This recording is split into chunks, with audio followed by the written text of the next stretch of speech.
আপনি দুনিয়াতে যত আল্লাহর শুকর আদায় করবেন, আলহামদুলিল্লাহ আলহামদুলিল্লাহ আলহামদুলিল্লাহ পড়বেন, আপনার নিয়ামত তত বাড়তেই থাকবে, বাড়তেই থাকবে, বাড়তেই থাকবে। এটা আল্লাহর কথা। আর যদি আপনি ইনশাআল্লাহ পড়েন, তো প্রত্যেকটা কাজ যেটা আপনি আগামীতে করবেন, ওই কাজটা করার দায়িত্ব আল্লাহ নিজের উপরে ওয়াজিব করে নেয়। ইনশাআল্লাহ বললে আগামীকাল কাজটা আপনার হবেই হবে, এখানে কোনো সন্দেহ নেই। তবে ঈমানটা মজবুত রাখতে হবে আল্লাহর উপরে। কিয়ামতের দিন আল্লাহ রাব্বুল আলামিনের সামনে প্রত্যেকটা মানুষকে কিভাবে হিসাব দিতে হবে, প্রত্যেকটা মানুষের কাছ থেকে আল্লাহ কিভাবে হিসাব নেবেন, হিসাব নিকাশ হয়ে যাওয়ার পরে একদল যাবে জান্নাতে, একদল যাবে জাহান্নামে। যেই কথাটাকে আল্লাহ পবিত্র কোরআনুল কারীমের মধ্যে বলেছেন, ফারিকুন ফিল জান্নাতি ওয়া ফারিকুন ফিস সাঈর, একদল যাবে জান্নাতে এবং অন্য দল যাবে জাহান্নামে। পবিত্র কিয়ামতের দিনে আল্লাহ কিভাবে মানুষের কাছ থেকে হিসাব নেবেন, এজ এ মুমিন, এজ এ মুসলিম আপনার করণীয় কি, এবং সেই পবিত্র কিয়ামতের দিনটার যে ভয়াবহতা আল্লাহ পাক পবিত্র কোরআনুল কারীমের মধ্যে ঘোষণা করেছেন, বয়ান করেছেন, এবং জান্নাতে কারা যাবে এবং বিশেষভাবে জাহান্নামে কারা যাবে, জান্নাতটা কেমন খুশময় হতে পারে, জান্নাত কত সুন্দর একটা জায়গা, প্লেস হতে পারে মুমিনের জন্য, আহলে জান্নাতের জন্য, এবং জাহান্নাম কতটা ভয়ানক, কতটা শাস্তি, কতটা কঠিন একটা জায়গা হতে পারে একজন মানুষের জন্য। এই কয়েকটা জিনিস নিয়ে আপনাদের সম্মুখে আমি আলোচনা করার চেষ্টা করব বেতৌফিকিল্লাহি তাআলা আযজা ওয়া জাল। তার পূর্বে আসুন সেই মহান সত্তা আল্লাহ রাব্বুল আলামিন ওয়াহদাহু লা শারীক, যে আল্লাহ আমাদের সকলকে আজকের এই পবিত্র মাহফিলে আসার বসার এবং বিশেষ করে হাক্কানি আলিম ওলামাদের মুখ থেকে কোরআন ও হাদিসের বাণী শ্রবণ করার তৌফিক দিয়েছেন, সেই আল্লাহ রাব্বুল আলামিনের দরবারে আমরা সকলেই প্রথমে শুকরিয়া জ্ঞাপন করি, আল্লাহকে থ্যাঙ্কস জানাই, আল্লাহর কৃতজ্ঞতা জাহির করি। সকলেই আমার সাথে সাথে পড়ুন আলহামদুলিল্লাহ। হয় না আল্লাহর প্রশংসা, এই মতো হবে না, একজন খালি বললেই হবে, সবাইকে বলতে হবে। সবাই বলেন আলহামদুলিল্লাহ। আল্লাহুম্মা লাকাল হামদু হামদান কাসীরান তাইয়্যিবান মুবারাকান ফীহি। দুনিয়াতে আপনি আল্লাহর যত শুকর আদায় করবেন, আল্লাহর যত প্রশংসা করবেন, অত আপনারই লাভ হবে। আল্লাহ পবিত্র কোরআনে বলেন, ওয়া ইয তাআযানা রাব্বুকুম লা ইন শাকারতুম লা আযীদান্নাকুম ওয়া লা ইন কাফারতুম ইন্না আযাবি লাশাদীদ। আল্লাহ বলেন, হে নবী, আপনি বিশ্বের সমস্ত মানুষের কাছে একটা অ্যানাউন্সমেন্ট করেন, একটা মানুষকে সুসংবাদ শুনিয়ে দেন, একটা গুড নিউজ শুনিয়ে দেন। সেটা কি? লা ইন শাকারতুম লা আযীদান্নাকুম। বান্দা, দুনিয়ার জমিনে তোমরা আমি আল্লাহ আমার যদি তোমরা শুকর আদায় করো, আমি আল্লাহ আমার কোনো নিয়ামত পাওয়ার পরে, আমার কোনো রিজিক পাওয়ার পরে, সেই নিয়ামতের বদলে তোমরা যদি আলহামদুলিল্লাহ পড়ো, আমার শুকর আদায় করো, আমি আল্লাহ ওয়াদা দিয়ে বলছি লা আযীদান্নাকুম, আমি আল্লাহ ওই নিয়ামতটা তোমাদের জন্য আরো বাড়িয়ে দেব। সুবহানাল্লাহ, সুবহানাল্লাহ। তার মানে এই দুনিয়াতে যদি আপনি নিয়ামত বাড়াতে চান, এই দুনিয়াতে যদি আপনার জীবনে রিজিক বাড়াতে চান, নিয়ামত যদি আরো বেশি বাড়াতে চান, আপনাকে একটা কাজ করতে হবে, সেটা হচ্ছে আল্লাহর শুকর।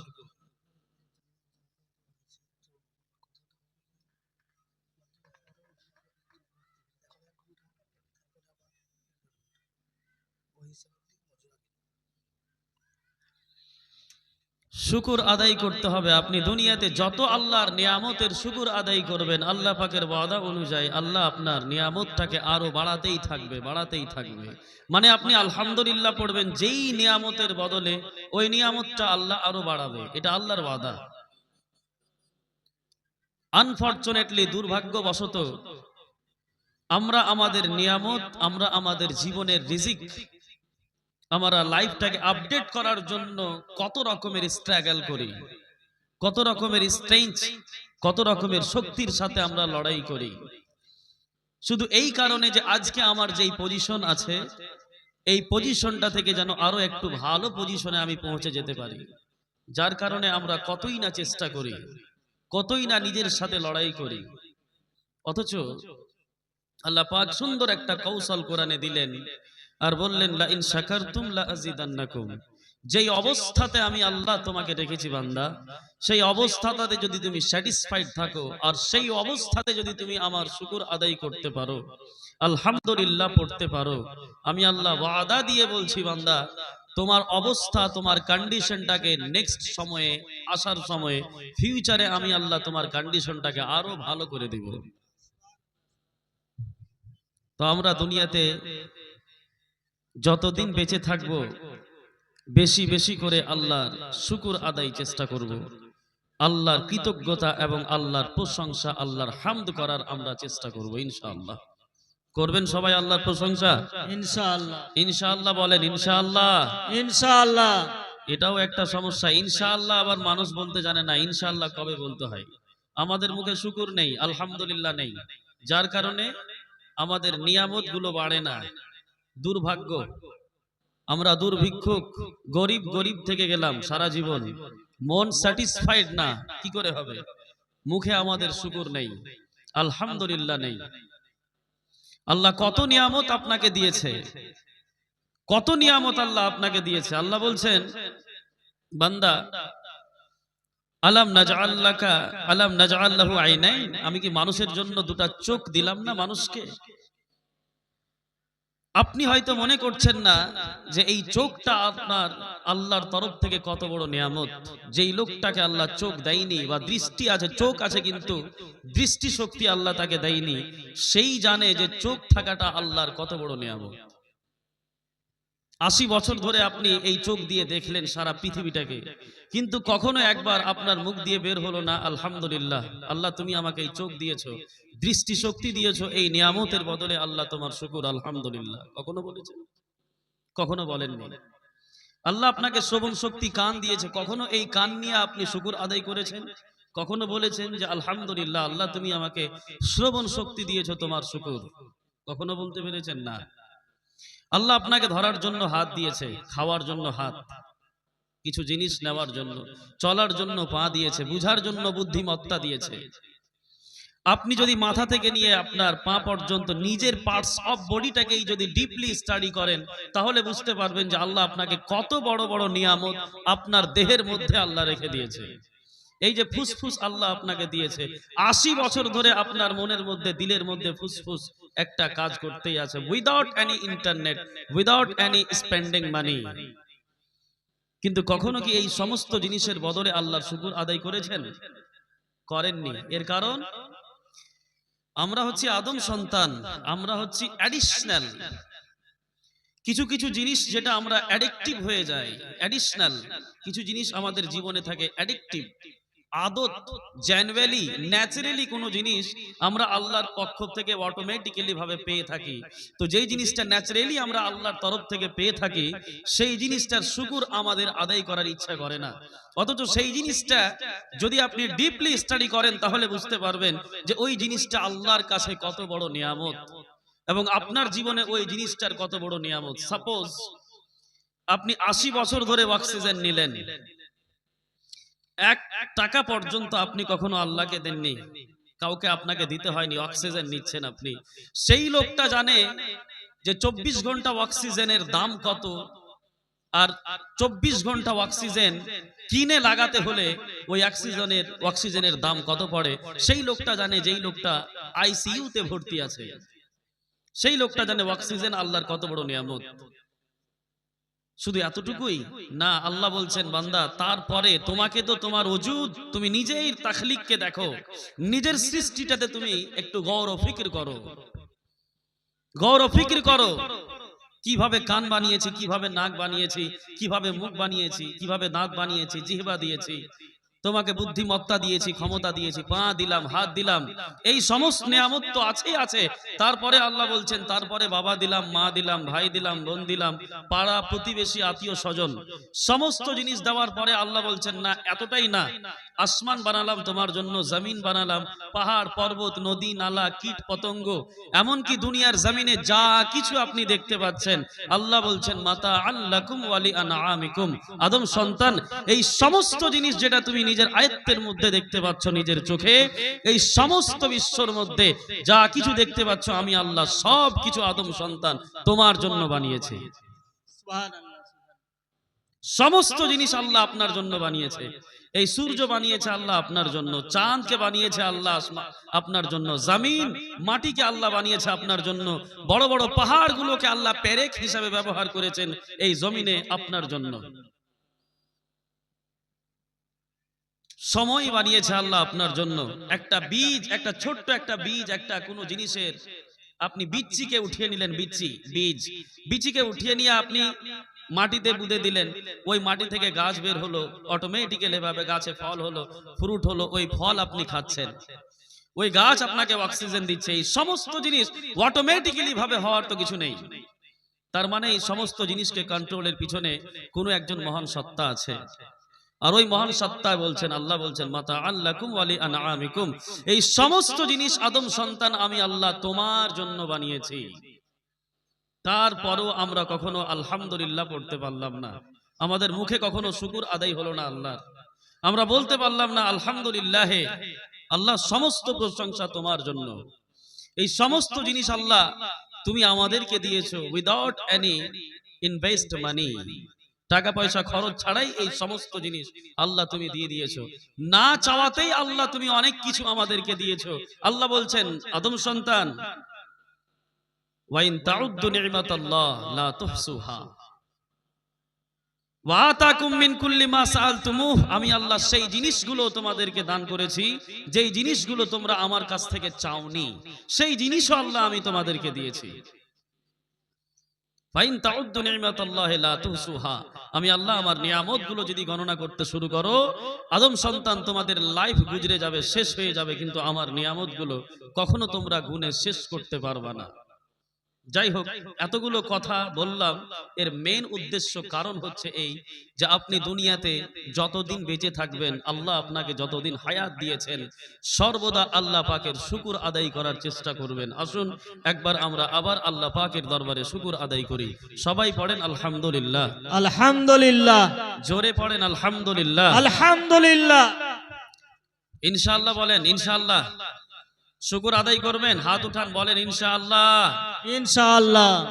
আবার ইনশাআল্লাহ কবে বলতে হয় এটাও জানা দরকার আছে, আর ইনশাআল্লাহ না বলে কি হবে এটাও জানার দরকার আছে। দেখেন, আপনি যদি শুকর আদায় না করেন, আলহামদুলিল্লাহ পড়লে আল্লাহ বলছেন যদি শুকর আদায় করো আমি আল্লাহ নিয়ামত গুলো বাড়িয়ে দেব।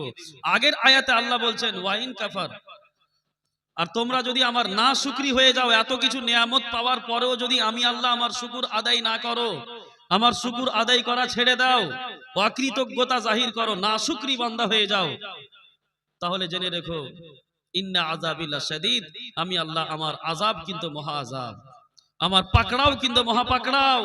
এমন জিনিস আল্লাহ আপনাকে না চাইতে দিয়েছেন, এত কোটি কোটি নিয়ামত আল্লাহ চ্যালেঞ্জ দিয়ে কোরআনে বলছেন যে ফাইন তাউদ্দু নি'মাতাল্লাহ লা তুহসুহা, আদম সন্তান আমি আল্লাহ তোমাদের জন্য এত নিয়ামত দিয়েছি, এত নিয়ামত তোমাদেরকে আমি আল্লাহ দিয়েছি, তোমরা যদি নিয়ামত গুলো গণনা করতে শুরু করো তোমাদের লাইফ কেটে যাবে, কিন্তু আমার নিয়ামত গুলো তোমরা গুণে শেষ করতে পারবে না। কি করতে হবে? এতগুলো নিয়ামত দিয়েছেন তো শুকর আদায় করতে হবে, আলহামদুলিল্লাহ পড়তে হবে, আলহামদুলিল্লাহ পড়তে হবে।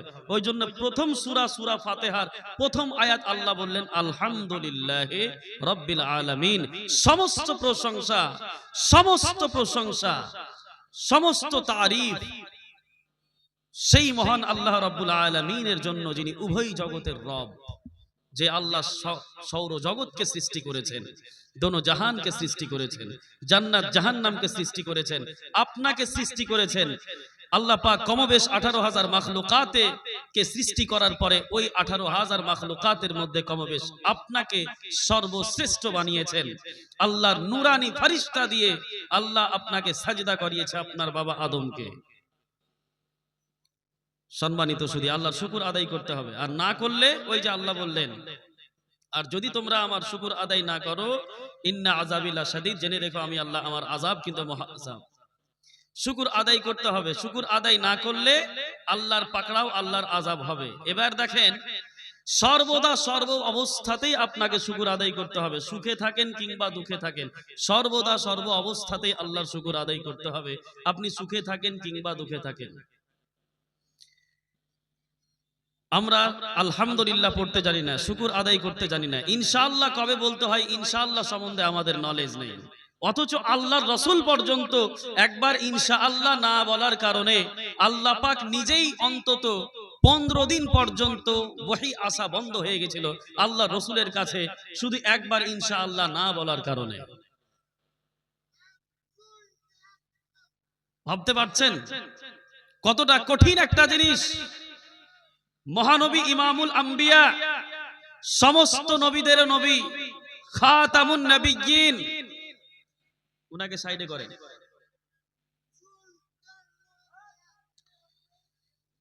মহানবী সাল্লাল্লাহু আলাইহি ওয়াসাল্লাম বলেন তিনি সমস্ত নবীদের নবী, ইমামুল আম্বিয়া, খাতামুন নবিয়্যিন। এদিকে দেখেন, এদিকে তাকান, ওকে ছাড়েন, এদিকে দেখেন, ইমামুল আম্বিয়া, নবীদের নবী, সেই নবী মুহাম্মদ পর্যন্ত একবার ইনশাআল্লাহ না বলার কারণে আল্লাহর নবীর কাছে টানা 15 দিন পর্যন্ত ওহী আসা বন্ধ ছিল। আপনি যদি ইনশাআল্লাহ না বলেন কোনো কাজ করার পূর্বে, আপনার কাজটা হবে? এটা কি করে সম্ভব? আল্লাহর নবী পর্যন্ত ইনশাআল্লাহ না বললে এত বড় কঠিন, আল্লাহ পাক 15 দিন পর্যন্ত যদি ওহী বন্ধ করতে পারে, তাহলে আপনার মতো আমার মতো সাধারণ মুসলমান আমরা যদি কোনো কাজ করার পূর্বে যদি ইনশাআল্লাহ না বলি, তাহলে আমাদের কি অবস্থা হবে? এই ইনশাআল্লাহ না বলার কারণে আল্লাহর নবীর সাথে কি হয়েছিল, অল্প স্বল্প 5 থেকে 10 মিনিট সময়ে আপনাদেরকে একবার ওয়াকিয়াটা শোনাই। একবার মন থেকে বলেন সুবহানাল্লাহ, হাত উঠিয়ে বলেন সুবহানাল্লাহ। আল্লাহর নবী জনাবে মুহাম্মদুর রাসূলুল্লাহ সাল্লাল্লাহু তাআলা আলাইহি ওয়াসাল্লাম প্রথম ইসলামের দাওয়াত দিলেন মক্কার জমিনে। আল্লাহর নবী বললেন, ইয়া আইয়ুহান নাসুত্তাকু রাব্বাকুমুল্লাযী খালাকাকুম ওয়াল্লাযীনা মিন ক্বাবলিকুম।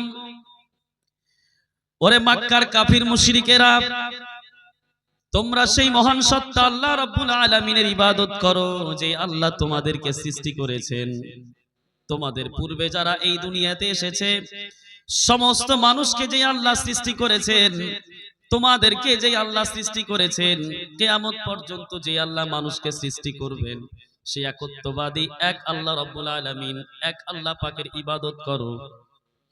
নিজে হাতে বানিয়ে মূর্তির পূজা করো না, বালের পূজা করো না, লাত ও উজ্জার পূজা করো না। যেই মহান সত্তা তোমাদেরকে সৃষ্টি করেছেন, যে আল্লাহ আসমান বানিয়েছেন, জমিন বানিয়েছেন, তোমাদেরকে সৃষ্টি করেছেন, সেই মহান সত্তা আল্লাহ রাব্বুল আলামিনের সামনে মাথা নত করো, সে আল্লাহ পাকের ইবাদত করো।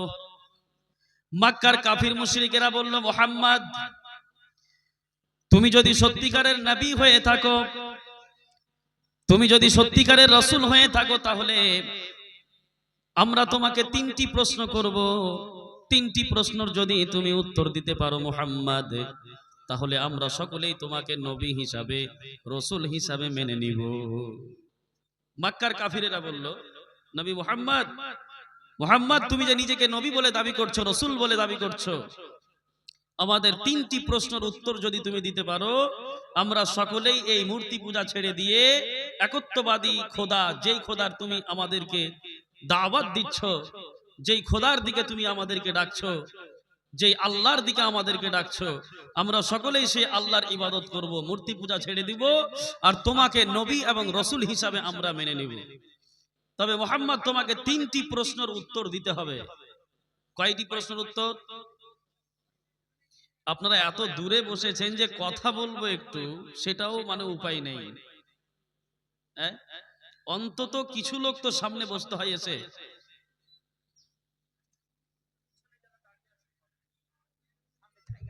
পিছনে যারা দাঁড়িয়ে আছেন, সামনে জায়গা ফাঁকা আছে, আপনারা এদিকে চলে আসেন।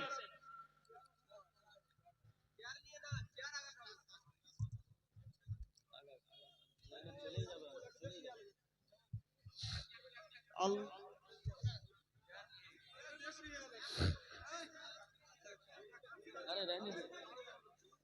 না না, এই রাস্তা আছে তো, চলে যাবে, আরামে যাবে, পিছন দিক দিয়ে যাবে।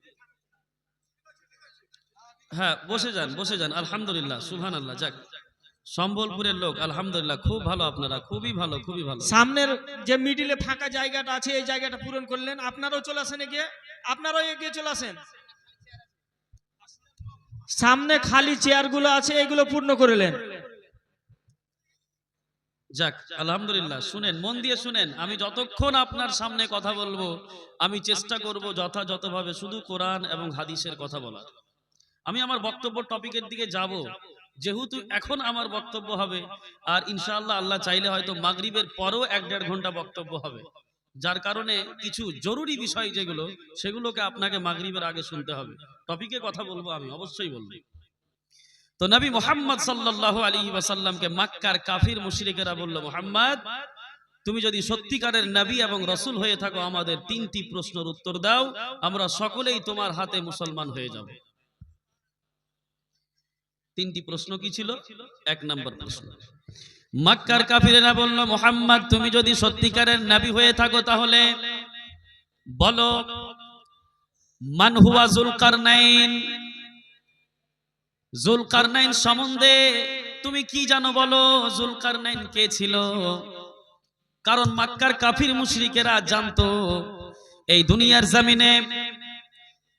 জমিনে যেই লোকটা নবী হবে, যেই লোকটা রাসূল হবে, সেই লোকটাই যুলকারনাইন সম্বন্ধে বলতে পারবে। যেই লোকটা নবী হবে না, রাসূল হবে না, যুলকারনাইন সম্বন্ধে কেউ বলতে পারবে না। একমাত্র যুলকারনাইন বাদশা সম্বন্ধে যদি কেউ বলতে পারে, সেই লোকটা বলতে পারে আল্লাহর নবীগণ, আল্লাহর রাসূলগণ। মক্কার কাফিরেরা জানতো। তো নবী মুহাম্মদ সাল্লাল্লাহু আলাইহি সাল্লামকে জিজ্ঞাসা করলেন মক্কার কাফের মুশরিকেরা, মুহাম্মদ বলো, যুলকারনাইন কে ছিল? যুলকারনাইন, আপনি পবিত্র কোরআনুল কারীম যদি আপনি পড়েন, 15 পারাতে আপনি পাবেন সূরাতুল কাহফ। ওই সূরাতুল কাহফের মধ্যে এই জিনিসগুলো আপনি পেয়ে যাবেন যে মক্কার কাফিরেরা আল্লাহর রাসূল সাল্লাল্লাহু আলাইহি ওয়াসাল্লামকে যুলকারনাইন সম্বন্ধে প্রশ্ন করেছিলেন। যেই কথাটা আল্লাহ কোরআনে বলছেন, ইয়াসআলুনাকা আন যিলকারনাইন, এ নবী, এই মক্কার কাফিরেরা মুশরিকেরা আপনাকে যুলকারনাইন বাদশা সম্বন্ধে জিজ্ঞাসা করে। এবার যুলকারনাইন কে ছিল আপনাকে আমি শর্টে বলে দিই, একটু খালি 1 সেকেন্ডে। যুলকারনাইন, এই দুনিয়ার জমিনে 4 জন বাদশা এসেছে যারা সারা পৃথিবীতে নেতৃত্ব করেছেন। সারা পৃথিবীতে যাদের রাজত্ব কায়েম ছিল, 4 জন বাদশার মধ্যে 2 জন বাদশা হচ্ছে মুসলিম এবং 2 জন বাদশা হচ্ছে কাফির। 2 জন বাদশা যারা সারা পৃথিবীকে রুল করেছেন, তাদের মধ্যে 1 নাম্বার হচ্ছেন নবী পয়গম্বর হযরতে সুলাইমান আলাইহিস সালাম। মনে থাকবে, যিনারা সারা পৃথিবীকে লিড করেছেন। দ্বিতীয় নাম্বার যুলকারনাইন, ইনার ব্যাপারে বলা হয়েছে ইনি কোনো নবী ছিলেন না। বেশিরভাগ মুহাদ্দিসিন মুফাসসিরিন এই কথাই বলেছেন যে যুলকারনাইন একজন সাধারণ মানুষ ছিলেন, কামিল মুমিন ছিলেন। আপনি সূরাতুল কাহফ যদি কোরআন পড়েন, তাফসিরে ইবনে কাসির যদি তাফসির গ্রন্থগুলো আপনি পড়েন, তাহলে সেখানে আপনি পেয়ে যাবেন যে যুলকারনাইন কোনো নবী রাসূল ছিলেন না, তিনি একজন সাধারণ মানুষ ছিলেন। তবে আল্লাহ ভীরু একজন লোক ছিলেন। উনার আল্লাহর সাথে সম্পর্ক ভালো ছিল, আল্লাহর ইবাদত করতেন, ইবাদত রিয়াজত করে আল্লাহকে তিনি রাজি করেছিলেন। যাই হোক, সাধারণ একজন বাদশা ছিলেন, তিনি সাধারণ মানুষ ছিলেন কিন্তু বাদশা ছিলেন। আর এমন বাদশা ছিলেন যে যিনি সারা পৃথিবীতে রুল করেছেন, যুলকারনাইন। তো ওই যুলকারনাইন সম্বন্ধে আল্লাহর নবীকে মক্কার কাফিরেরা জিজ্ঞাসা করলো, নবী মুহাম্মদ, বলো তো, তুমি যদি সত্যিকারের নবী হয়ে থাকো তাহলে যুলকারনাইন বাদশা সম্বন্ধে তুমি কি জানো বলো। দ্বিতীয় নাম্বার প্রশ্ন ছিল, আল্লাহ রাব্বুল আলামিন বলেন, ইয়াসআলুনাকা আনির রূহ, মক্কার কাফির মুশরিকেরা হে নবী আপনাকে রূহ সম্বন্ধে জিজ্ঞাসা করে। মক্কার কাফির মুশরিকেরাও এই জিনিসটা জানতো, যেই লোকটা নবুয়তের দাওয়া করবে, যেই লোকটা নবী হবে, যেই লোকটা রাসূল হবে, সেই লোকটাই বলতে পারবে মানুষের মধ্যে রূহ কি জিনিস। রূহ আপনার মধ্যে আছে বলেই আপনি বেঁচে আছেন, রূহ এখনই বেরিয়ে গেলে আপনি মরে যাবেন, লাশ। তো এই রূহ কি জিনিস বলো মুহাম্মদ। রব্বুল আলামিন বললেন, ইয়াসআলুনাকা আনির রূহ, হে নবী, আপনাকে এই মক্কার কাফির মুশরিকেরা রূহ সম্বন্ধে প্রশ্ন করে। কুল হুয়া মিন আমরি রাব্বি, হে নবী আপনি বলে দিন রূহটা হচ্ছে আল্লাহর তরফ থেকে একটা আদেশ। রূহ হচ্ছে আল্লাহর তরফ থেকে আল্লাহর আদেশ। আচ্ছা বলেন তো, আদেশকে কখনো ছোঁয়া যাবে? আদেশ, আমি আপনাকে বললাম আপনি আমাকে এক গ্লাস জল দেন, এই যে আদেশ করলাম, বা আপনাকে বললাম আপনি আপনি বসে যান, এই যে আদেশ করলাম, আদেশটা কি দেখা যাবে চোখে? আদেশকে কি ছোঁয়া যাবে? আদেশের সাথে কথা বলা যাবে? কেন? ইনফিনিট চিজ, কিছু কিছু জিনিস আছে যে জিনিসগুলো আছে অস্তিত্ব, জিনিসটার অস্তিত্ব আছে কিন্তু সেটাকে আমরা ছুঁতে পারবো না, সেটাকে আমরা দেখতে পারবো না, সেটাকে আমরা অনুভব করতে পারবো না, অনুভব করতে পারবো, সেটাকে আমরা কথা বলতে পারবো না, ছুঁতে পারবো না, দেখতে পারবো না, তার সাথে কথা বলতে পারবো না। যেমন শুধু রূহ বলেই না, এই যে বাতাস, হাওয়া, হাওয়া আছে না? হাওয়া না থাকলে মানুষ, হাওয়া না থাকলে ধুলা উড়ে কিভাবে? হাওয়া, বাতাস, বাতাস আছে কিন্তু বলেন তো আজ পর্যন্ত দুনিয়াতে কোনো মানুষ বলতে পারবে যে আমি হাওয়াকে দেখেছি, হাওয়ার এই কালার? কেউ দেখেছে হাওয়াকে? হাওয়ার সাথে কোনো মানুষ আজ পর্যন্ত কথা বলেছে? বলেন না। অথচ হাওয়ার অস্তিত্ব আছে কিনা বলেন তো? হাওয়ার অস্তিত্ব আছে না? অনেক জিনিস দুনিয়াতে এমনও আছে যেই জিনিসগুলোর অস্তিত্ব তো আছে, বাট আমরা সেটাকে গেস করতে পারছি না, ওই ক্ষমতা আমাদের নেই। তো এই মক্কার কাফির মুশরিকেরা নবী মুহাম্মদকে জিজ্ঞাসা করলেন, হে নবী মুহাম্মদ বলো তো, তুমি নবী হয়ে থাকলে রূহ কাকে বলে? আল্লাহ পাক উত্তর দিয়ে কোরআনে বলেছিলেন, কুলির রূহ মিন আমরি রাব্বি, সূরা কাহফে আল্লাহ বর্ণনা দিয়েছেন, হে নবী আপনি বলেন যে রূহ হচ্ছে আল্লাহর তরফ থেকে আল্লাহর আদেশ। এই যে আমরা বলি না যে আল্লাহর হুকুম হলে এই কাজটা করব, আল্লাহর হুকুম হলে খাবো, আল্লাহর হুকুম হলে ঘুমাবো, আল্লাহর হুকুম হলে সেখানে যাব, বলি না হুকুম? তো এই হুকুম মানে হচ্ছে কি, এই হুকুমটাকে কোরআনে আল্লাহ বলেছেন কুলির রূহ মিন আমরি রাব্বি, এ নবী আপনি বলেন এই রূহটা হচ্ছে আল্লাহর আদেশ, রূহটা হচ্ছে আল্লাহর আদেশ। দ্বিতীয় প্রশ্ন ছিল। তৃতীয় নাম্বার প্রশ্ন কাফির মুশরিকের ছিল, ইয়াসআলুনাকা আন আসহাবিল কাহফ, হে নবী মক্কার কাফির মুশরিকেরা আপনাকে জিজ্ঞাসা,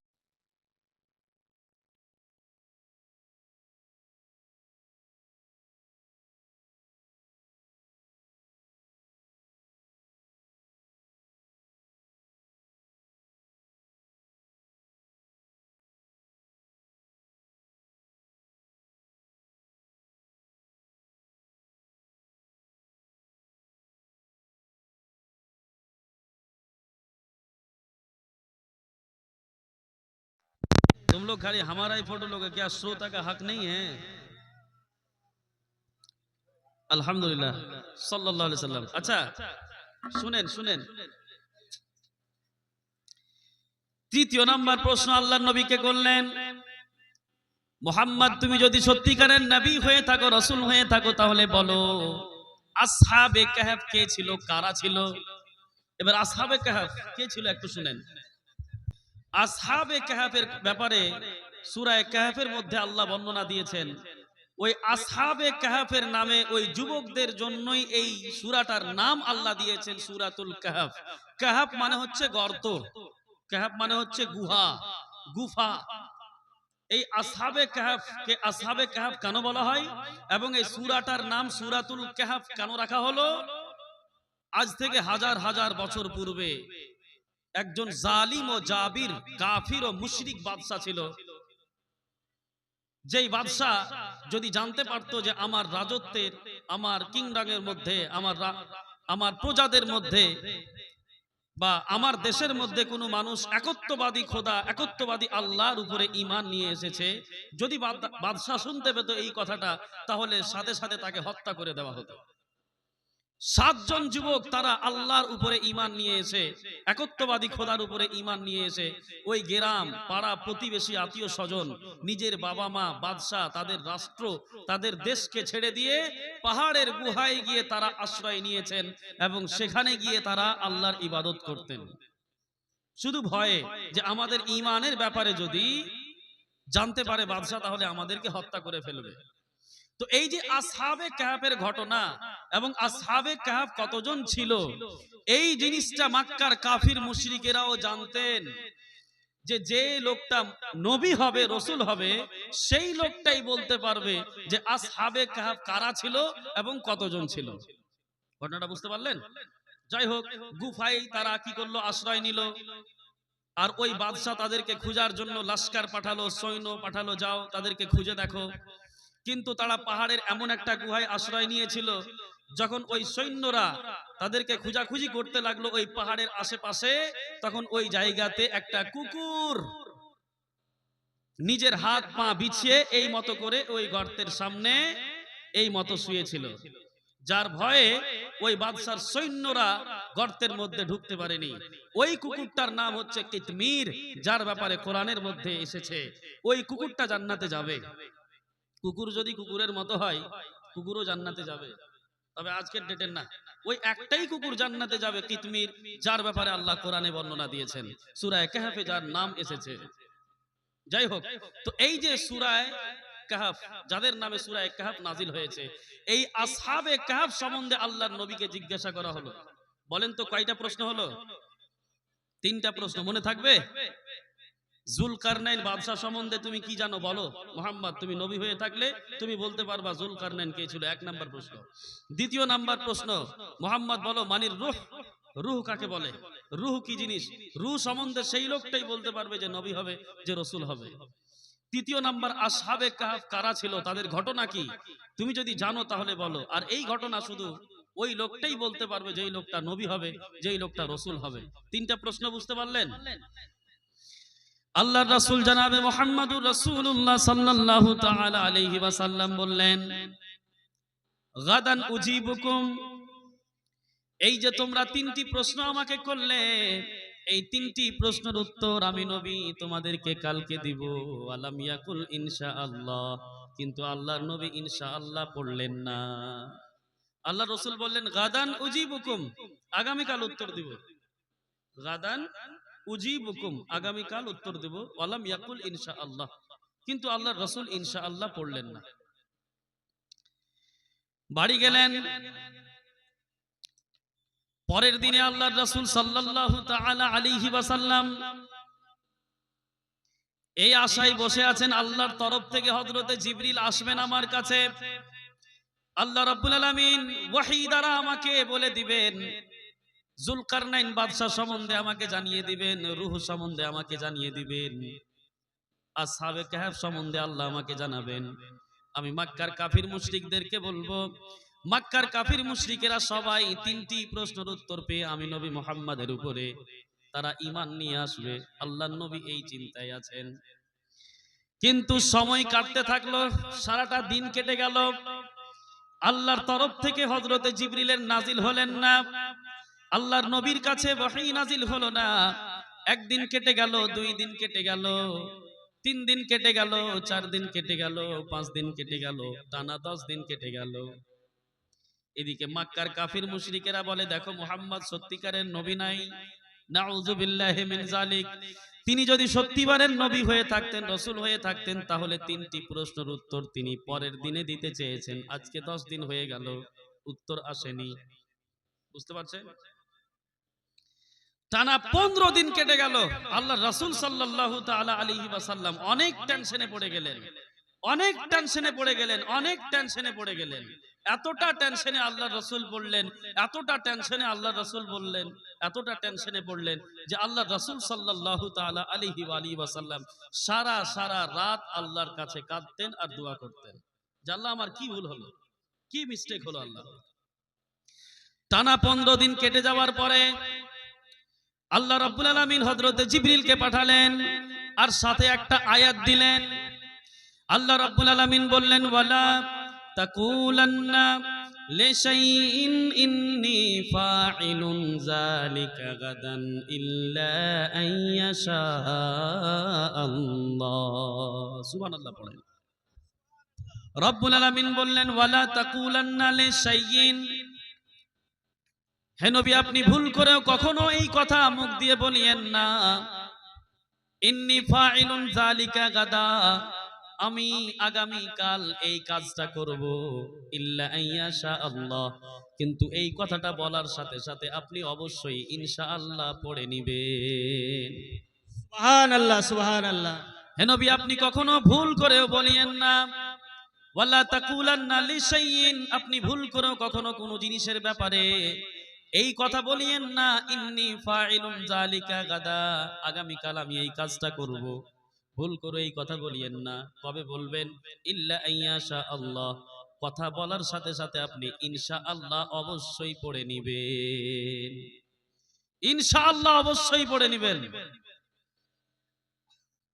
এই কথাটা কে বললেন? আল্লাহ বললেন। কাকে বললেন? বলেন, কাকে বললেন? আল্লাহ রাসূল সাল্লাল্লাহু আলাইহি ওয়াসাল্লামকে। এবার বলেন, তাহলে কি আল্লাহর নবী ভুল করে দিয়েছেন? কিছু কিছু মানুষ আছে তো আবার চিৎকিবাজ, মানে যেখানে নবী এবং যেখানে রাসূলদের কোনো মিস্টেক দেখতে পাবে সেই কথাটাকে তুলে ধরবে। দেখেন, আল্লাহর নবী এবং আল্লাহর রাসূল যারা দুনিয়াতে এসেছেন, আহলুস সুন্নাতে ওয়াল জামাআহ, এবং এই উম্মতের 95% নয় 100%ই বললে চলে, 99% যারা উম্মতের বড় ফিরকা আহলুস সুন্নাতে ওয়াল জামাআহ, প্রত্যেকটা আহলুস সুন্নাত ওয়াল জামাআতের আকীদা হচ্ছে কি, দুই ধরনের, দুই শ্রেণীর আল্লাহর মাখলুক, যাদের জীবনে কিঞ্চিত পরিমাণ কোনো গুনাহ নেই, যারা মাসুম আনিল খাতা, সমস্ত রকমের গুনাহ থেকে পাক পবিত্র। এক নাম্বার মাখলুক আল্লাহর ফারিস্তারা, ফারিস্তাদের দ্বারা কখনো গুনাহ হয় না, তারা মাসুম। দ্বিতীয় নাম্বার আল্লাহর মাখলুক, তারা হচ্ছেন নবী এবং রাসূলগণের জামাত। সুবহানাল্লাহ পড়েন। নবী এবং রাসূলগণ মাসুম আনিল খাতা, আল্লাহ তিনাদের সকলকে সমস্ত রকমের বড় বড় গুনাহ থেকে পাক পবিত্র রেখেছেন। আজ পর্যন্ত কোন দুনিয়াতে আপনি কোন হাদিসে, কোন কোরআনে, কোন ওয়াকিয়াতে পাবেন না যে কোন নবী নাউযুবিল্লাহি মিন যালিক জিনা করেছেন। জীবনে আপনি পাবেন না যে কোন নবী শরাব পান করেছেন, মদ পান করেছেন। জীবনেও আপনি পাবেন না যে কোন নবী নেশা করেছেন। জীবনেও পাবেন না যে কোন নবী নাউযুবিল্লাহি মিন যালিক আল্লাহর বিধানকে এড়িয়ে চলেছেন। বড় বড় যেগুলো ভুল, সমস্ত ভুল থেকে আল্লাহ পাক সমস্ত নবী, সমস্ত রাসূলদেরকে পাক পবিত্র রেখেছেন, পাক পবিত্র রেখেছেন। এবার একটা জিনিস এখানে, আচ্ছা হুজুর, তাহলে আমরা চলা জীবনে হাদিস কোরআন যখন পড়ি, যেমন আপনি বয়ান করলেন, এখন এই যে আপনি এখন বয়ান করলেন যে আল্লাহ রাসূল বললেন যে গাদান উজিবুকুম, আগামী কাল আমি তোমাদেরকে উত্তর দিব, ওয়ালাম ইয়াকুল ইনশাআল্লাহ, ইনশাআল্লাহ পড়লেন না, তো এখানে তো আল্লাহ রাসূল ভুল করলেন। তো এই জিনিসটা হচ্ছে গুনাহে কাবীরা, এই জিনিসটা হচ্ছে খাতায়ে ইজতিহাদি, এক নাম্বার কথা। দ্বিতীয় নাম্বার কথা হচ্ছে এই যে সমস্ত নবী এবং সমস্ত রাসূল সাল্লাল্লাহু আলাইহি, যত নবী এসেছেন, যত রাসূল এসেছেন, আল্লাহ পাক নবী রাসূলদেরকে দিয়ে কখনো কখনো কোনো কাজ সাহওয়ান করিয়েছেন নিজে থেকে। আল্লাহ, বুঝতে পারলেন না? আল্লাহ পাক নিজের থেকে কখনো কখনো কোনো জিনিসকে নবী রাসূলদেরকে ভুল করিয়েছেন আল্লাহ নিজের থেকে। কেন? শুধু এই কারণে যে হে নবী, ওই ভুলটা যদি আপনার দ্বারাই হয়, ছোট্ট একটা মিস্টেক, তো আপনার যখন সংশোধনের ব্যাপারে আমি কোরআনের আয়াত নাজিল করব বা শরীয়তের যখন বিধান নাজিল করব, ওই সম্বন্ধে ওটা কিয়ামত পর্যন্ত প্রত্যেকটা মানুষের কাছে ওই বার্তাটা পৌঁছে যাবে। কিয়ামত পর্যন্ত মানুষ সেটার শিক্ষা পেয়ে যাবে। সেদিন যদি আল্লাহর রাসূল ইনশাআল্লাহ বলে নিতেন, তাহলে আমরা ইনশাআল্লাহ বলার যে কতটা ইম্পর্টেন্ট ইসলামের মধ্যে, এবং ইনশাআল্লাহ না বললে যে কত বড় কি হতে পারে, ওই জিনিসটাকে আমরা জানতে পারতাম। বলেন, একটু জানতে পারতাম। আচ্ছা, আম্মা আয়েশা রাদিয়াল্লাহু তাআলা আনহার হার হারিয়েছিল না? সমস্ত সাহাবায়ে কেরাম, প্রায় ১৫০০-এর কাছাকাছি সাহাবা, বা ইখতিলাফি রিওয়ায়াত ৭৫০ জন সাহাবাকে নিয়ে আল্লাহর রাসূল জাং থেকে ফিরে আসছেন, মা আয়েশার হার হারিয়ে গেল। আচ্ছা, আল্লাহ এটা কখনো চান? যে সমস্ত সাহাবায়ে কেরাম 750 জন সাহাবা, যেখানে আল্লাহর রাসূল আছেন, যেখানে আবু বকর, উমর, আলী, উসমান আছেন এবং আম্মা আয়েশা আছেন, এতজন সাহাবায়ে কেরামের যোহর কি বলে যে আসর, মাগরিব, এশা পর্যন্ত 3 ওয়াক্তের নামাজ যেই জায়গাতে আপনার চলে যাচ্ছে, সেই জায়গাতে আল্লাহ চাইলে বলতে পারতেন না যে হাতটা উটের পেটের নিচে আছে? বলতে পারতেন কিনা যে হে নবী, আপনার উট যেখানে বসে আছে, উটের পেটের নিচে আয়েশার হার আছে? আল্লাহ বলতে পারতেন তো? আল্লাহ বললেন না কেন? আল্লাহ চাইলে জিবরিলকে দিয়ে পাঠিয়ে দিতেন যে আমার নবী খুঁজাখুঁজি করছে, 750 জন সাহাবায়ে কেরাম পরিশান আছে, নামাজের টাইম শেষ হয়ে যাচ্ছে, কাজা হয়ে যাচ্ছে, তো হে নবী আপনি যান, এ জিবরিল তুমি যাও, গিয়ে নবীকে গিয়ে বলে দাও যে ওই যে উটের পেটের নিচে, উট যেখানে বসে আছে, উটের পেটের নিচে হার আছে। বলতে পারতেন, কিন্তু বললেন না কেন? কারণ হচ্ছে এই যে আল্লাহর রাসূল সেদিন 750 জন সাহাবায়ে কেরামকে নিয়ে এমন একটা জায়গাতে ছিলেন, যেই জায়গাতে 1.5 কিলোমিটার পর্যন্ত সামনে, ডান দিকে, বাঁ দিকে 1.5 কিলোমিটারের দূরত্ব পর্যন্ত আশেপাশে কোনো পানি ছিল না, জল ছিল না। কি ছিল না? জল ছিল না।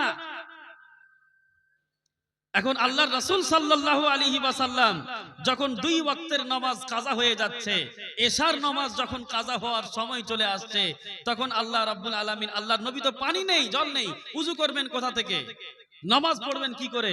আল্লাহ পাক পবিত্র কোরআনুল কারীমের আয়াত দিয়ে পাঠালেন জিবরিলকে, জিবরিল যাও আমার নবীকে গিয়ে শুনিয়ে দাও, এবং কোরআনের বিধান একটা দিয়ে দিলেন আল্লাহ, ফাইন লাম তাজিদু মান ফাতায়াম্মামু সাঈদান তাইয়্যিবা।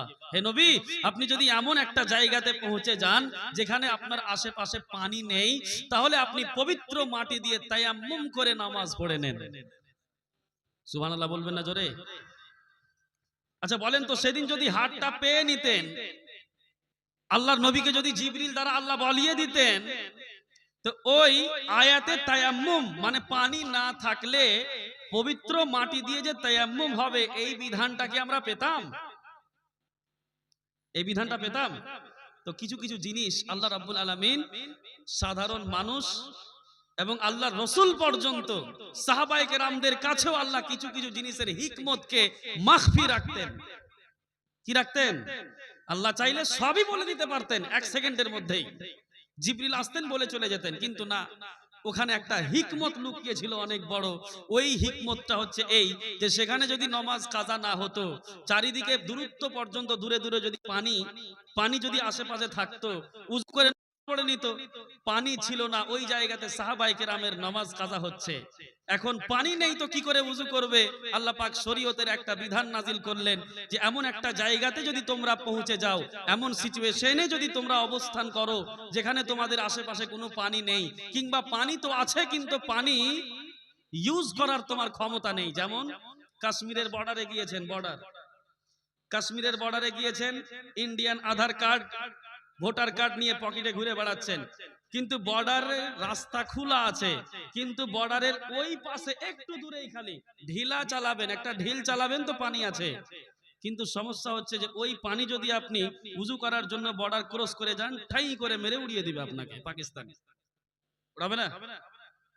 তো আপনি এমন একটা জায়গাতে পৌঁছে গেছেন যে পানি থাকা সত্ত্বেও পানি ইউজ করার আপনার ক্ষমতা নেই, কিংবা আপনি এমন একটা জায়গাতে অবস্থান করেছেন যেখানে আপনার আশেপাশে 1.5 কিলোমিটার যেতে, 1.5 কিলোমিটার আসতে এত দূরত্ব পর্যন্ত সামনে আগে পিছনে কোথাও আপনার জল নেই, তাহলে শরীয়তের বিধান হচ্ছে এই যে আপনি পবিত্র মাটির উপরে হাত মারেন আর মুখে মাসা করেন, হাত মাসা করেন, তায়াম্মুম করে নেন, আপনি নামাজ পড়েন, নামাজ হয়ে যাবে। সুবহানাল্লাহ। এই শরীয়তের বিধানটা আপনি কোথায় পেতেন? কিয়ামত পর্যন্ত হযরতে আয়েশার হারটা হারিয়ে যাওয়ার কারণে কিয়ামত পর্যন্ত প্রত্যেকটা মুসলমানের উপরে, প্রত্যেকটা মুমিনের উপরে, প্রত্যেকটা উম্মতির উপরে ওই ওয়াকিয়াটা, হযরতে আয়েশার হার হারিয়ে যাওয়াটা আমাদের প্রত্যেকটা মানুষের জন্য, প্রত্যেকটা উম্মতির জন্য আল্লাহ ইহসান করেছেন। সুবহানাল্লাহ। সেখানে একটা হিকমত ছিল। তো অনেক হিকমত গুলো আছে। তো সেই মতোই আল্লাহর রাসূল সাল্লাল্লাহু আলাইহি ওয়াসাল্লাম যদি চাইতেন, আল্লাহ রাসূল সাল্লাল্লাহু আলাইহি ওয়াসাল্লামকে আল্লাহ মুহূর্তের মধ্যে হযরতে জিবরিলকে দিয়ে আয়াত পাঠিয়ে দিতেন যে জুলকারনাইন এই বাদশা ছিল, রূহ একে বলা হয়, এবং আসহাবে কাহফ এরা ছিল। আল্লাহ চাইলে বলতে পারতেন, কিন্তু বলেননি কেন? সেদিন যদি বলে দিতেন তাহলে এই যে আয়াত আমরা সূরা কাহফের মধ্যে পাচ্ছি, ওয়ালা তাকুলান্না লিশাইইন ইন্নী ফাইলুন যালিকা গাদান ইল্লা আইয়াশা আল্লাহ, হে নবী আপনি ভবিষ্যতে যখনই কোনো কাজ করার প্রমিস করবেন, প্রতিজ্ঞা করবেন, মনস্থ করবেন যে আগামীকাল আপনি মালদা যাবেন, আগামীকাল আপনি মেয়ের বাড়ি ঘুরতে যাবেন, আগামীকাল আপনি ইন্টারভিউ দিতে যাবেন, আগামীকাল আপনি এই কাজ করতে যাবেন, আগামীকাল আপনি ঈদের নামাজ পড়তে যাবেন, ভবিষ্যতে যখনই আপনি কোনো জিনিসের প্রমিস নেবেন নিজে নিজে, ওই ভবিষ্যতে যখনই কোনো জিনিসের প্রমিস নেবেন, প্রতিজ্ঞা নেবেন, ওই প্রতিজ্ঞা নেওয়ার সাথে সাথে আপনি অবশ্যই ইনশাআল্লাহ বলে নেবেন। কি বলে নেবেন? হাদিসের মধ্যে এসেছে, আল্লাহর রাসূল বলেন, যখন কোনো বান্দায়ে মুমিন আগামীকাল ভবিষ্যতে কোনো কাজ এখনো করেনি, কালকে এই কাজটা করব, ইন্নী ফাইলুন যালিকা গাদা, আগামীকাল আমি এই কাজটা করব, এই কথা বলার সাথে সাথে যখন কোনো বান্দায়ে মুমিন ইনশাআল্লাহ পড়ে নেয়, আল্লাহর উপরে যদি সেই কাজটাকে ছেড়ে দেয়, আল্লাহ রাব্বুল আলামিন ফেরেশতাদেরকে বলে, ফেরেশতারা আমার এই বান্দা কাজটা কবে করবে? অথচ আল্লাহ জানে। ফেরেশতারা বলবেন, রব্বুল আলামিন তোমার এই বান্দা এই কাজটা কালকে করবে, আগামীকাল। আল্লাহ পাক বলবেন, আগামীকাল কাজটা করবে, কাজটার দায়িত্ব বান্দা আমার উপরে দিয়ে দিয়েছে। ফেরেশতারা রে তোমরা সবাই সাক্ষী থাকো, আগামীকাল যখন আমার বান্দা এই কাজটা করবে, সেই কাজটাকে পরিপূর্ণভাবে করে দেওয়ার দায়িত্ব আমি আল্লাহ নিজের উপরে ওয়াজিব করে নিলাম। সুবহানাল্লাহ। আল্লাহ বলেন ফেরেশতাদেরকে যে বান্দা এখনো কাজ করেনি, আগামীকাল করবে, আগামীকাল আপনি ইন্টারভিউ দিতে যাবেন, আর আজকে বললেন ইনশাআল্লাহ আগামীকাল আমি ইন্টারভিউ দিতে যাব কলকাতা। আল্লাহ পাক বলছেন, বান্দা তোমার আমার প্রতি এতটা বড় ঈমান, এত ভালো ঈমান, এত সুন্দর আকীদা, বান্দা তুমি আমাকে দেখোনি, তারপরেও আগামীকাল যেই কাজটা করবা সেই কাজটা তুমি আগামীকাল করবা আর আমার উপরে ছেড়ে দিয়েছো, তাহলে বান্দা তোমার যখন এত বিশ্বাস,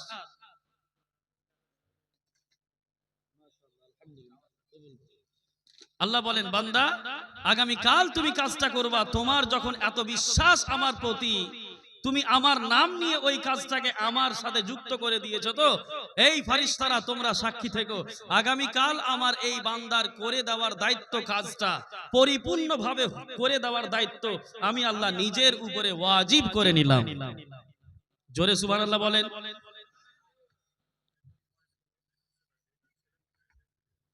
আচ্ছা আলহামদুলিল্লাহ, যাই হোক মাশাআল্লাহ, একজন বয়স্ক বাবা আমার 500 টাকা দিয়েছেন, ছেলে মারা গেছে, এটা অনেক দুঃখের একটা কথা।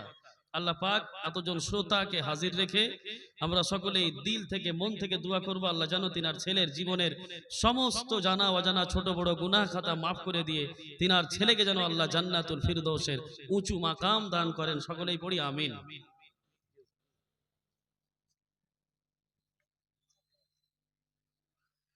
মানে দেওয়ার জন্য না নেওয়ার জন্য? ও আচ্ছা আচ্ছা, যাই হোক প্রোগ্রাম, হুজুরেরা প্রোগ্রাম করছেন আলহামদুলিল্লাহ, খুব ভালো, এই প্রোগ্রামগুলো খুব ভালো। জালসা কমিটি এবং হুজুরদের তরফ থেকে এখানকার আলিম ওলামা সবাই এক হয়ে লাইব্রেরি খুলেছেন ইনারা, যেখানে যাবতীয় বই বুকস আপনি পড়তে পারবেন, যে কোনো রিলিজিয়ান, যে কোনো ধর্মের বই। বিশেষ করে অ্যাজ এ মুসলিম, আমরা যারা মুসলিম আমাদের পড়ার অনেক রকমের বই আছে, হাদিস আছে, কোরআন আছে, তাফসির আছে, অনেক রকমের বই আছে, কিতাব আছে। আপনাদের মধ্যে কোনো মানুষ যদি এরকম থাকেন যারা পড়াশোনার সাথে যাদের একটু ভালো সম্পর্ক, তাহলে অবশ্যই লাইব্রেরিতে যাবেন, সেখান থেকে বই কালেক্ট করে নিয়ে একটা নির্ধারিত ডেট সময় নিয়ে বইগুলো পড়বেন। বই পড়বেন, মোবাইলের স্ক্রিনে আর বক্তাদের বক্তব্য শুনে আপনার মাথায় থাকবে না।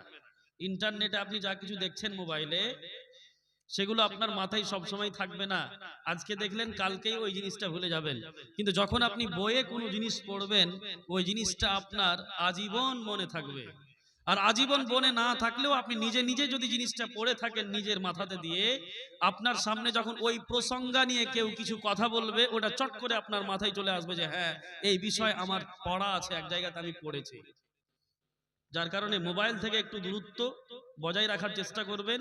প্রত্যেকটা জিনিস ইন্টারনেট থেকে না নিয়ে লাইব্রেরিতে যাবেন, সেখান থেকে ভালো বইগুলো কালেক্ট করে সেখান থেকে আপনারা পড়তে পারেন। আর যদি কোনো মানুষ এরকম বড় দিলের থাকেন, মনের থাকেন যে আমি লাইব্রেরিতে পড়ার জন্য মানুষের সাদকায়ে জারিয়া স্বরূপ লাইব্রেরিতে কিছু বুকস, কিছু বই দিব আমি, তো এটাও আপনি লাইব্রেরিতে বইও দিতে পারেন।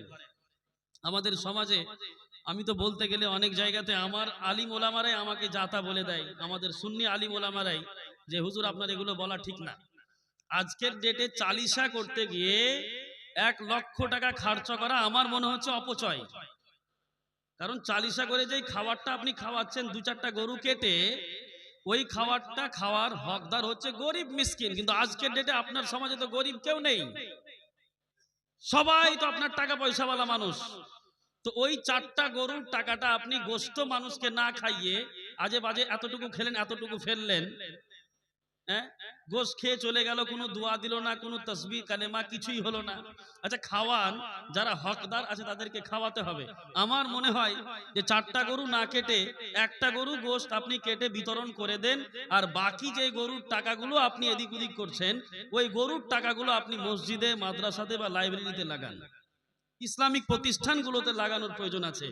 প্রত্যেকটা গ্রামে যদি আপনার বছরে 4টা-5টা করে যদি আপনার মিলাদ হয়, কি বলে চালিশার প্রোগ্রাম হয়, আর প্রত্যেকটা বড় বড় বাড়িতে দেখবেন কম্পালসারি 1 লক্ষ থেকে 1.5 লক্ষ টাকা অন্তত খরচা আছে।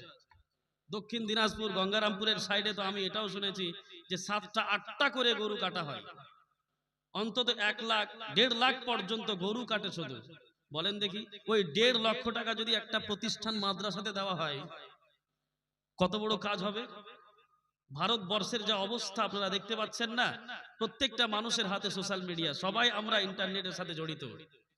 আমাদেরকে ইসলামিক প্রতিষ্ঠানগুলো, ভারতবর্ষের সব থেকে বড় মাদ্রাসা ইউনিভার্সিটি আল জামিয়াতুল আশরাফিয়া মুবারকপুর, সুন্নিয়াতের জান, সেই মাদ্রাসাতে ইউপি আদিত্যনাথ, যোগী আদিত্যনাথ, ওই মাদ্রাসা বলেন সুন্নিয়াতের সব থেকে বড় মাদ্রাসা, সব থেকে বড় মাদ্রাসা ভারতবর্ষের বুকে। সেই মাদ্রাসার উপরে এখন ইউপি পুলিশ ধাওয়া দিয়ে দিয়েছে। ওই মাদ্রাসার যে কি হবে, এতজন মানুষ আছেন, আল্লাহর কাছে আমরা দোয়া করবো আল্লাহ যেন নিজের হিফজ ও আমানে রাখে, আমিন। তো এই জিনিসগুলো অপচয় না করে আমাদেরকে ওই টাকাগুলো কাজে লাগাতে হবে। হুজুর, যদি 4টাই যদি আপনার চালিশা হয় বছরে 1.5 লক্ষ টাকা করে, 1 লক্ষ টাকা করে যদি খরচা হয়, তার মানে কি হচ্ছে বছরে অন্তত 4 লক্ষ টাকা। আমি তো কম করে বললাম, আমার এটাও জানা আছে যে বড় বড় গ্রামগুলোতে প্রত্যেক মাসে 2টা-3টা করে চালিশা হয়। আরে আপনি শুধু একটা মাদ্রাসাই নয়, মাদ্রাসার যখন ছাত্র চাইছে আপনার বাড়িতে চাঁদা চাওয়ার জন্য, তখন আপনি দিচ্ছেন 20 টাকা করে নোট আর 50 টাকা করে নোট, আর চালিশা করে মানুষকে গোশত খাইয়ে এটা এই সেই করে আপনি 1.5 লক্ষ টাকা খরচা করছেন। আর কোনো প্রয়োজন নেই আজকের ডেটে। আমি যেটা মনে করি, হয়তো হুজুরেরা আমার এই কথার উপরে ইত্তেফাক নাও রাখতে পারেন, কিন্তু দরকার আছে আপনি যদি বছরে 10 লক্ষ টাকা যদি আপনি এই চালিশাতে অপচয় না করে যদি মাদ্রাসাতে দিয়ে দেন সাদকায়ে জারিয়া মনে করে, তাহলে আপনার মালদা ডিস্ট্রিক্টে শুধু মাদ্রাসাই নয়, নিজামিয়া মাদ্রাসা নাই, মুসলমানরা চাইলে নিজের বড় বড় হসপিটাল খুলতে পারবে, মুসলমানরা চাইলে নিজের বড় বড় ইউনিভার্সিটি খুলতে পারবে, মুসলমানরা চাইলে নিজের গবেষণামূলক বড় বড় কলেজ ইউনিভার্সিটি খুলতে পারবে। মুসলমানদের টাকা পয়সা এত আছে, যদি যাই তাহলে। তবে টাকাটাকে ভালো জায়গাতে কাজে লাগাতে হবে। অপচয় আমরা খরচা করি অনেক, অতিরিক্ত আমরা খরচা করি। এই ইসরাফ থেকে, অতিরিক্ত খরচা থেকে আমাদেরকে বাঁচতে হবে। আল্লাহ আমাদেরকে বুঝার তৌফিক দান করুন। যাই হোক, তো আমি বলছিলাম কি আপনাকে, ইনশাআল্লাহ বলার ফজিলত অনেক বড় ফজিলত ইনশাআল্লাহর। 2টা কথা আপনাকে কিন্তু বুঝিয়েছি আমি। 1 নাম্বার আলহামদুলিল্লাহ, 2য় নাম্বার ইনশাআল্লাহ। আপনি দুনিয়াতে যত আল্লাহর শুকর আদায় করবেন, আলহামদুলিল্লাহ আলহামদুলিল্লাহ আলহামদুলিল্লাহ পড়বেন, আপনার নিয়ামত তত বাড়তেই থাকবে, বাড়তেই থাকবে, বাড়তেই থাকবে। এটা আল্লাহর কথা। আর যদি আপনি ইনশাআল্লাহ পড়েন, তো প্রত্যেকটা কাজ যেটা আপনি আগামীতে করবেন, ওই কাজটা করার দায়িত্ব আল্লাহ নিজের উপরে ওয়াজিব করে নেয়। ইনশাআল্লাহ বললে আগামীকাল কাজটা আপনার হবেই হবে, এখানে কোনো সন্দেহ নেই। তবে ঈমানটা মজবুত রাখতে হবে আল্লাহর উপরে।